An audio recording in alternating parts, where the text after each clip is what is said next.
Hello and welcome to this astrological forecast for the sign of Leo for the year of 2025. I strongly recommend watching the video for your rising sign for the greatest accuracy, but you may also use these videos for your sun and or moon signs if you so desire. The first item I will call your attention to for 2025 is the fact that Pluto is now in Aquarius in your 7th house to stay for almost another 2 decades. Thus, it has already begun deeply transforming your major relationships. Pluto has been back and forth between Capricorn and Aquarius since March of 2023, but that transition period is now over, with 2025 being the first full year of Pluto in Aquarius. This is a long, drawn-out process of deep change and unearthing of what was hidden in your major relationships, which includes not only romantic partners, but also best friends, business partners, etc. Even rivals or major competitors qualify. In general, Pluto in Aquarius will transform everyone's relationship with technology, the collective, and the future. For you, Leo, the deep changes and transformations of your relationships indicated by Pluto in Aquarius will also have a lasting impact on your home, family, or living situation. On February 23rd, Mars stations direct in Cancer in your 12th house of loss. This is part of an ongoing story that first began in September or October of 2024 and does not conclude until May or June of 2025, involving increased motivation and energy output having to do with your experience of loss, enemies, or suffering, and how that impacts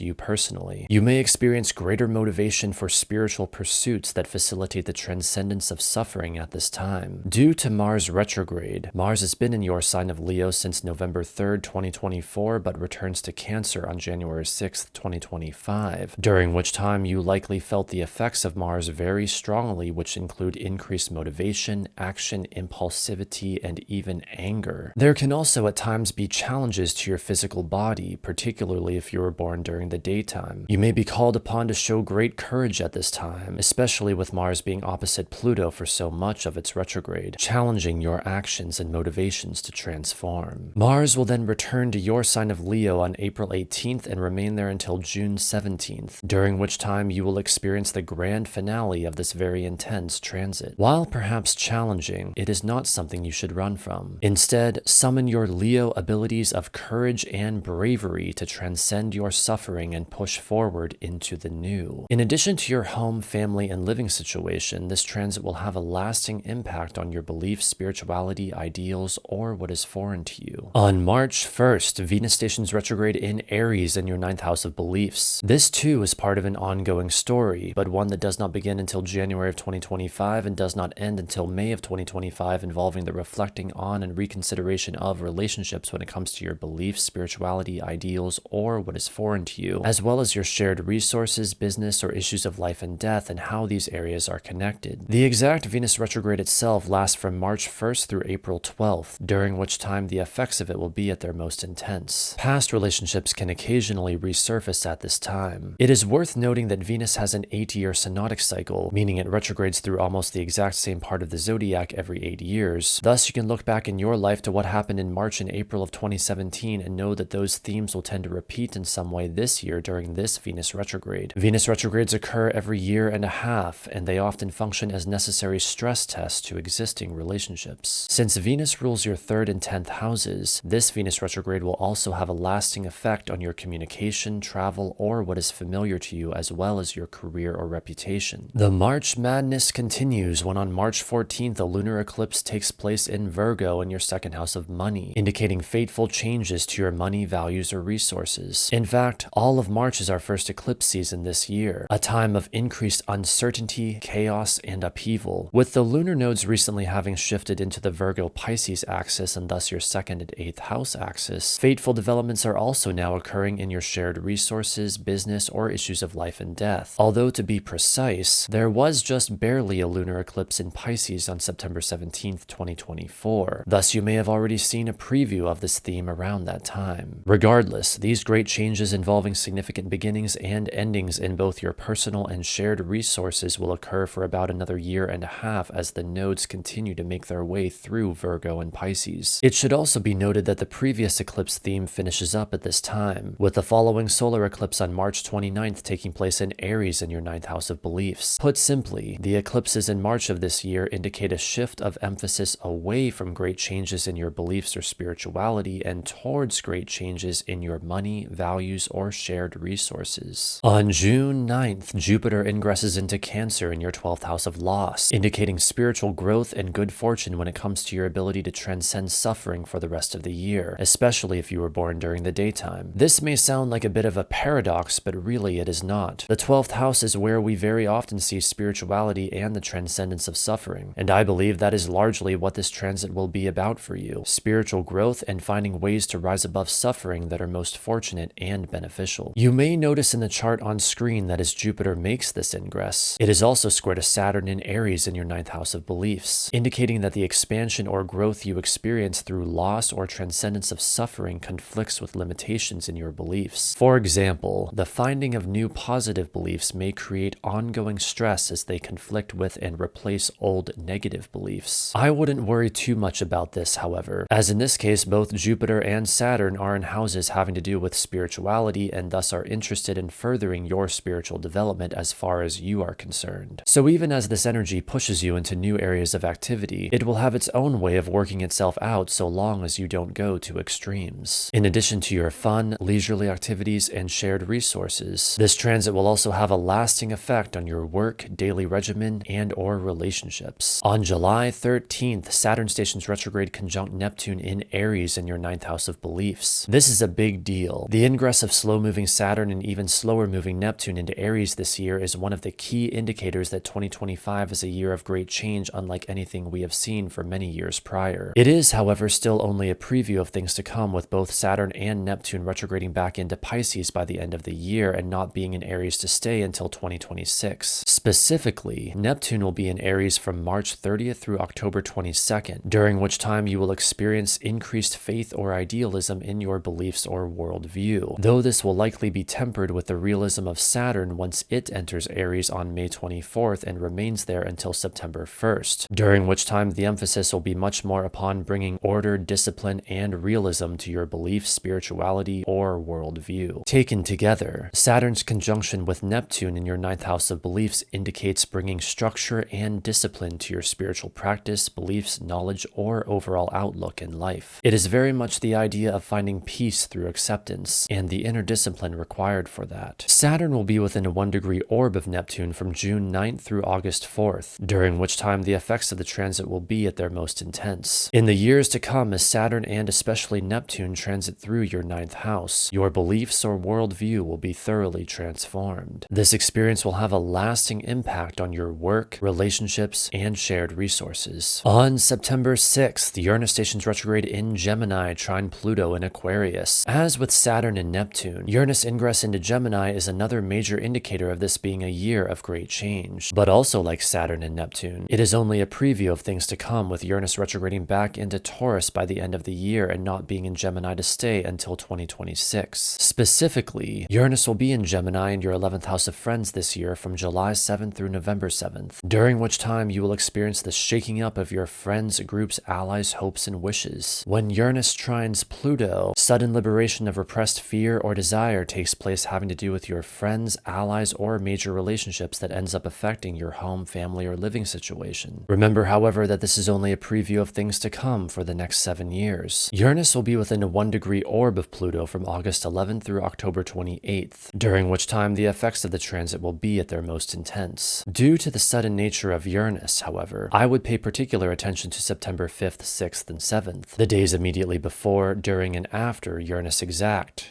retrograde station. Speaking of September 7th, that is also the day of a lunar eclipse in Pisces in your 8th house of shared resources, indicating fateful changes having to do with your shared resources, business, secrets, or issues of life and death. It also kicks off the main part of our second eclipse season this year, which technically begins on August 23rd and ends on September 28th. Again, this is a time when great and powerful changes beyond our control can and do occur. The following solar eclipse on September 21st takes place in Virgo in your 2nd house of money, further signifying fateful developments involving your money, values, or resources. Keep in mind that events indicated by eclipses can take place on the exact date of an eclipse, between eclipses, or even between entire eclipse seasons. Eclipses are erratic and often unpredictable in this way. On November 4th, Mars in Sagittarius opposes Uranus in Gemini. While this in itself is not as long-lasting of an event as what I would typically include in a yearly context, its effects are so potent that it may very well end up defining the entire final quarter of the year, and thus I decided it needed to be included. With Mars in your 5th house opposite Uranus in your 11th house, strong motivation or drive in the area of your fun, love, children, creative self-expression, or leisurely activities challenges your urge for liberation in the area of your friends, groups, or allies. This in turn ends up affecting your home, beliefs, or major relationships. For example, a strong motivation to uniquely express yourself could create upheaval within the group to which you belong, possibly causing you to leave the group and or find a new group. And with Mercury as the ruler of your 11th and 2nd houses stationing retrograde soon after the exact Mars-Uranus opposition in the same vicinity as Mars, the entire month of November and into December may very well have you rethinking your friends and allies as well as what it is that you truly value. More generally, when angry Mars opposes unpredictable Uranus, sudden fighting and rebellion can take place, and we will all see this manifest on an individual and collective level on or around November 4th. Remember in this context that anger does not mean you are doing anything wrong. It is simply an indicator of the need for a boundary. 2025 is a year of great change, and I am not just saying that. Astrologers like myself have had their eye on this year for at least half a decade now due to its strong indicators of great change. It is not common at all that in one year we have Saturn, Uranus, and Neptune all changing signs, with Pluto just having changed signs not long before the year began. For you, Leo, deep changes and transformations in your major relationships have already begun with Pluto now in Aquarius. You experience increased effort and energy output in your transcendence of suffering and how this impacts you personally in the first half of the year with Mars stationing direct in Cancer. You reflect on your relationships when it comes to your beliefs and shared resources in March and April due to the Venus retrograde. Eclipses shake things up throughout the year and your money, values, and shared resources with the lunar nodes having shifted into the Virgo-Pisces axis. Spiritual growth and good fortune come your way in your ability to transcend suffering from June onward with Jupiter's ingress into Cancer.